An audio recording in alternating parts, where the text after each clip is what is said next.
চিংড়ি মাছ দিয়ে বেগুন পাতুরি করব। লাগছে, আমি আগে গোল গোল করে বেগুন কেটে একটু জলে ভিজিয়ে রেখেছি। চিংড়ি মাছগুলো হালকা করে নুন হলুদ দিয়ে একটুখানি হালকা জাস্ট ভেজে নিয়েছি।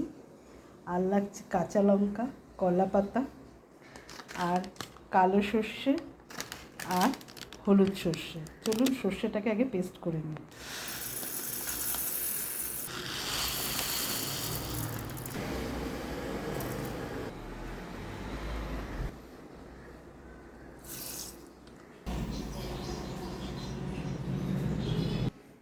বেগুনগুলো একটু নুন হলুদ দিয়ে হালকা করে ভেজে নিয়েছি, খুব বেশি ভাজবেন না, হালকা। বেগুনের উপরে চিংড়ি মাছগুলো দিয়ে দিলাম, তারপর সর্ষে বাটাটা দিয়ে দিলাম,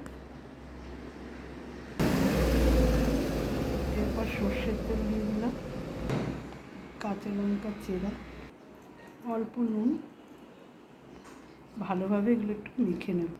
এবার কলা পাতাটা নিলাম, প্রথমে একটা বেগুন দিলাম, বেগুনের উপর চিংড়ি মাছ বাটাটা দিলাম, এর উপর একটা কাঁচা লঙ্কা দিলাম, এর উপর আবার একটা বেগুন দিলাম, সর্ষে দিলাম, আর একটু সর্ষের তেল দিয়ে দিলাম।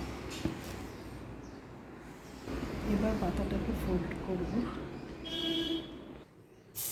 কড়াইতে বসিয়ে দেব, কোনো তেল লাগবে না। কড়াইটা সামান্য গরম করে এরকমভাবে সাজিয়ে দেবেন কড়াইয়ের মধ্যে দিয়ে, এটা ঢেকে দেবেন। 5 মিনিট ঢেকে রাখবেন, 5 থেকে 7 মিনিট ঢাকবেন, তারপরে আবার উল্টে দেবেন।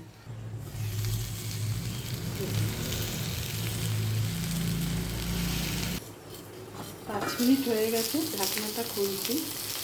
এবার আর একটু উল্টে দেবো। এখন পাতাটা একটু লালচে গেছে,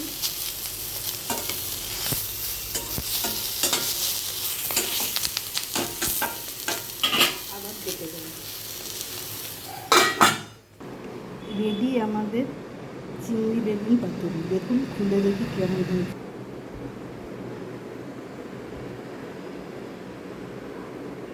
দেখুন বন্ধুরা, কত সুন্দর হয়েছে। আপনারাও বানান।